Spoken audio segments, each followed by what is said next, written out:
Hello my dear students, how are you. October month ख़त्म होने वाला है और बहुत जल्दी आप लोगों के असाइनमेंट जो हैं वो साइट पर अवेलेबल हो जाएंगे। तो असाइनमेंट आने से पहले हमें इस चैप्टर को कंप्लीट करना है। तो आज मैं आप लोगों के सामने फिर से मौजूद हूँ कक्षा 12वीं रसायन अध्याय 5 पार्ट 4 लेकर।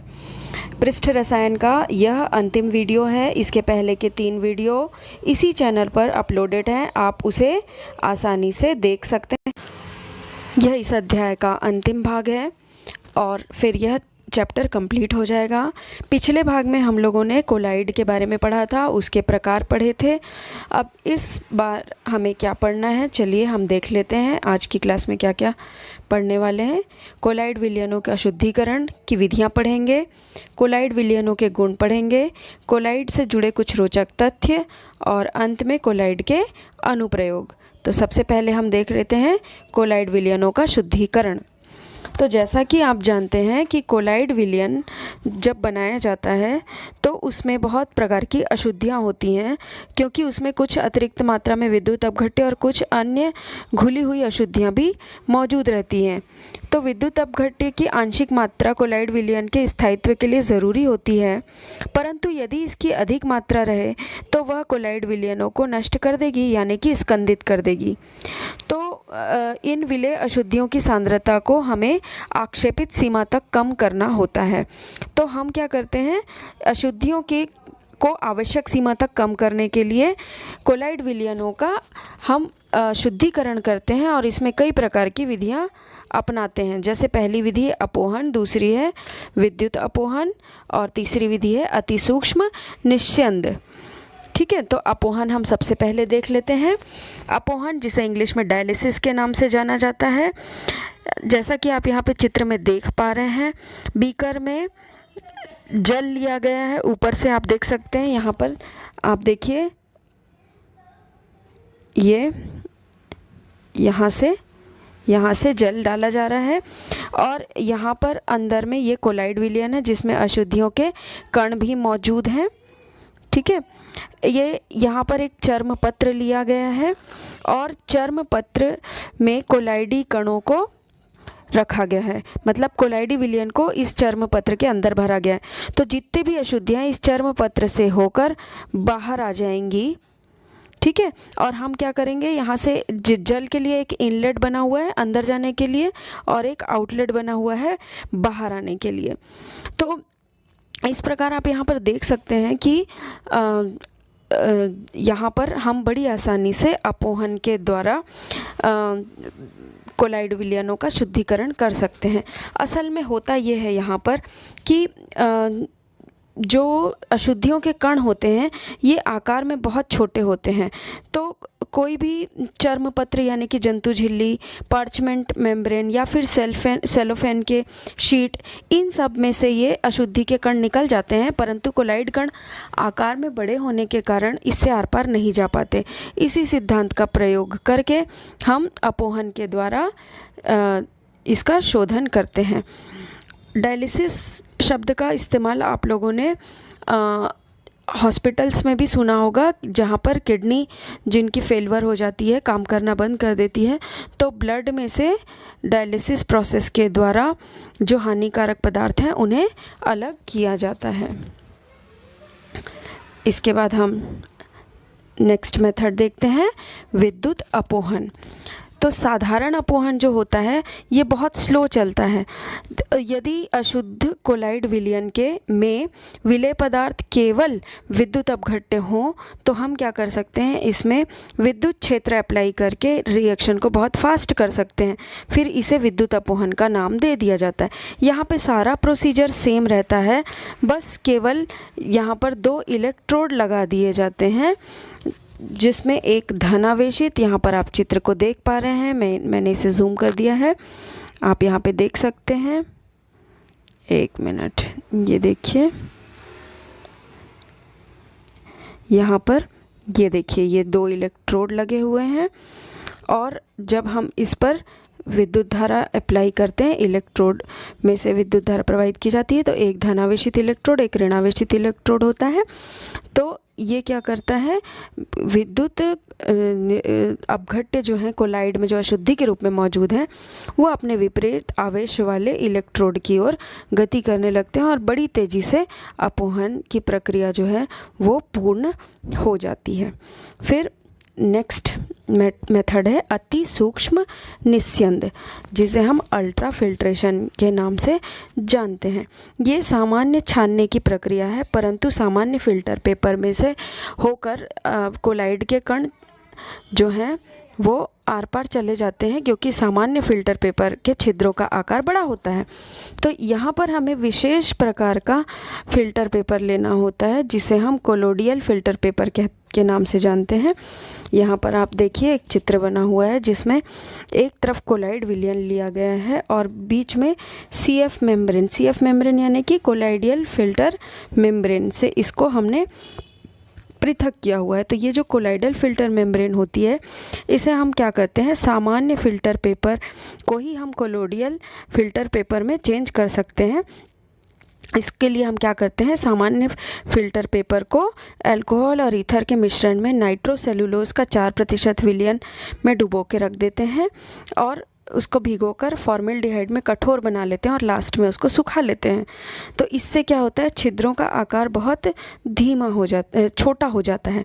अति सूक्ष्म निस्यंद की जो प्रक्रिया होती है ये बहुत धीमी प्रक्रिया होती है।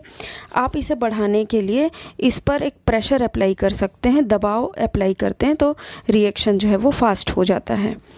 ठीक है, फिर इसके बाद जो नेक्स्ट टॉपिक है वो है वे कोलाइडी विलयनों के गुण। तो कोलाइडी विलयनों के बहुत सारे गुण हम पढ़ने वाले हैं। अणुसंख्यक गुण, टिंडल प्रभाव, ब्राउनी गति, विद्युत कण संचलन और स्कंदन।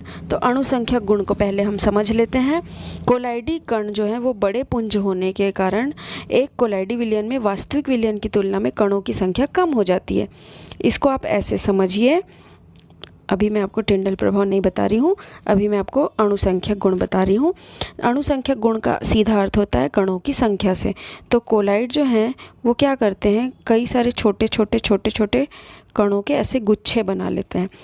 तो जो एक्सपेक्टेड अणुसंख्यक गुणधर्म है उनकी तुलना में कणों की संख्या जो है वो कम हो जाती है, क्योंकि यहाँ पर कई सारे कण मिलकर एक कण की तरह व्यवहार करने लगते हैं।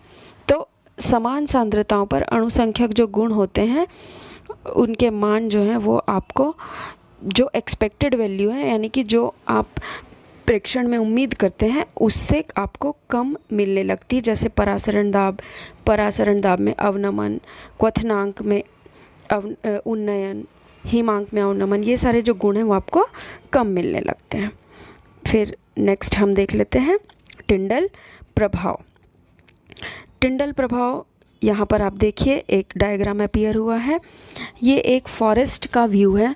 आप यहाँ पे देख सकते हैं कि प्रकाश की किरणें कैसे फैलती हुई सी आ रही हैं। यहाँ पर देखिए एक खिड़की में से प्रकाश की किरणें कैसे फैलती हुई सी आ रही हैं और उनका मार्ग दिखाई दे रहा है।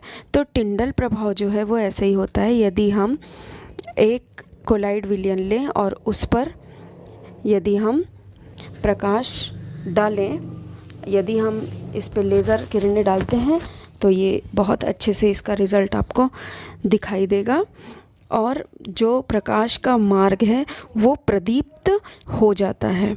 तो ये क्या करते हैं, जो कोलाइडी कण होते हैं वो प्रकाश को सभी दिशाओं में प्रकीर्णित करते हैं, इसीलिए ये आपको टिंडल प्रभाव दिखाई देता है। टिंडल प्रभाव जो है वो सिनेमा हॉल में पिक्चर के प्रोजेक्शन के समय भी, इसीलिए आपको वहाँ पे हॉल में उपस्थित धूल और धुएं के कण जो है वो आप आसानी से देख सकते हो। परंतु जो टिंडल प्रभाव आपको केवल तभी दिखाई देगा जब परिक्षिप्त कणों का व्यास जो है और प्रयुक्त प्रकाश की किरणों के तरंग दैर्घ्य से बहुत कम नहीं होना चाहिए। अर्थात जो प्रकाश किरणों का तरंग दैर्घ्य है वह और परिक्षिप्त कणों का जो व्यास है वह दोनों लगभग समान होने चाहिए।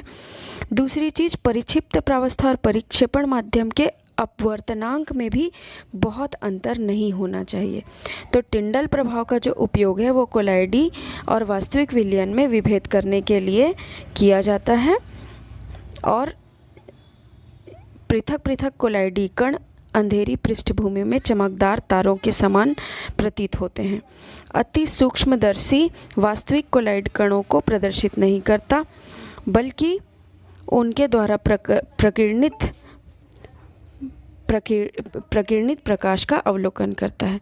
तो इस प्रकार अति सूक्ष्मदर्शी जो माइक्रोस्कोप भी जो होता है वह भी काफ़ी हद तक टिंडल प्रभाव के सिद्धांत पर कार्य करता है, परंतु यह कोलाइडी कणों के आकार और प्रकृति के बारे में कोई सूचना नहीं देता। इसके अलावा जो अगला जो गुण है टिंडल प्रभाव के बाद वो है ब्राउनी गति। ब्राउनी गति को सबसे पहले एक ब्रिटिश वनस्पति वैज्ञानिक रॉबर्ट ब्राउन ने देखा था। उन्होंने ये देखा था कि जो कोलाइड के कण हैं वो किसी भी दिशा में अव्यवस्थित ऐसे गति करते हैं। ये देखिए आपके सामने एक चित्र दिखाई दे रहा होगा। तो ये कोई भी दिशा में गति करते हैं, कोई निश्चित नहीं होता और ये जो गति लगातार चलती रहती है और यह कोलाइडी कणों के स्थायित्व का कारण है।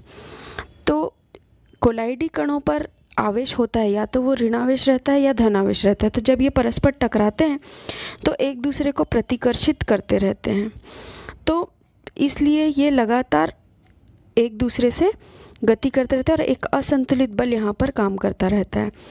कणों का आकार जितना छोटा होगा, श्यानता जितनी कम होगी, गति उतनी ही तीव्र रहती है। तो इस प्रकार ब्राउनी गति भी कोलाइडी कणों का, कोलाइडी विलयनों का एक प्रमुख गुण है। इसके बाद हम नेक्स्ट में चलते हैं, विद्युत कण संचलन। जो अगला गुण है वो विद्युत कण संचलन है। हर कोलाइड विलयनों पर आवेशित कण जो हैं वो पाए जाते हैं। ये देखा गया है कि जो कोलाइडी विलयन बनता है, जैसे उदाहरण के लिए यदि हम देखें तो जब सिल्वर नाइट्रेट विलयन को पोटेशियम आयोडाइड में मिलाया जाता है, हम मिला रहे हैं सिल्वर नाइट्रेट को पोटेशियम आयोडाइड में जब मिलाया जाता है तो यहाँ पर सिल्वर आयोडाइड अवक्षेपित हो जाती है और जो सिल्वर आयोडाइड यहाँ पर अवक्षेपित होती है वो परिक्षेपण माध्यम में आयोडाइड आयनों को अधिशोषित करती है। ये कुछ इस प्रकार होता है। ये देखिए सिल्वर आयोडाइड, ये आयोडीन आयनों को, तो इस प्रकार ये जो कण बनते हैं ये ऋणावेशित बनते हैं, ठीक है। और एक और होता है, अब ध्यान दीजिएगा यहाँ पर दोनों ही रिएक्शन एक जैसे हैं। पहले मैंने क्या बोला, सिल्वर नाइट्रेट विलयन को पोटेशियम आयोडाइड में मिलाया जा रहा है, मतलब इसको आप थोड़ा सा ध्यान से समझिए। ये एक परख नली है, इसमें पोटेशियम आयोडाइड है, यहाँ पर हम डाल रहे हैं सिल्वर नाइट्रेट। तब जो आपको कोलाइड मिलेगा वह ऋणावेशित रहेगा, सिल्वर आयोडाइड बनेगा और साथ में यहाँ पे ये आयोडाइड आयन। परंतु यदि हम ठीक विपरीत, दोनों पे रिएक्टेंट सेम रहे लेकिन बनाने की विधि अलग हो जाए, मान लीजिए परख नली में मैं पहले हमने क्या लिया था, पोटेशियम आयोडाइड, अब हम लेते हैं सिल्वर नाइट्रेट का विलयन यहाँ पे और इसमें मिलाया जाए पोटेशियम आयोडाइड।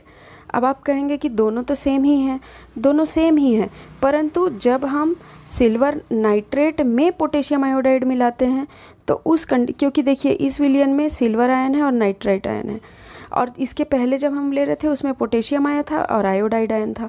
तो यहाँ पर जो बनेगा वो फिर से क्या बनेगा, सिल्वर आयोडाइड बनेगा, लेकिन इस विलयन में सिल्वर आयन मौजूद रहेंगे तो Ag+। तो इस प्रकार आपको कैसा मिलेगा, धन आवेशित मिलेगा। तो जो भी कोलाइड बनता है वह आवेशित रहता है। तो विद्युत इसके आगे का नेक्स्ट पार्ट में मौजूद है, आप वहाँ से देख सकते हैं। इस वीडियो में केवल यहीं तक। थैंक यू, कीप वॉचिंग, हमारे साथ बने रहिए। और इसके आगे विद्युत कण संचलन और जो बाकी पोर्शन बचा हुआ है उसे देखने के लिए स्कंदन, हमारे चारों ओर कोलाइड से जुड़े कुछ रोचक तथ्य और कोलाइड का अनुप्रयोग, उसे देखने के लिए आप अगले वीडियो का वेट करिए। सो तब तक के लिए thank you, keep watching, have a nice day.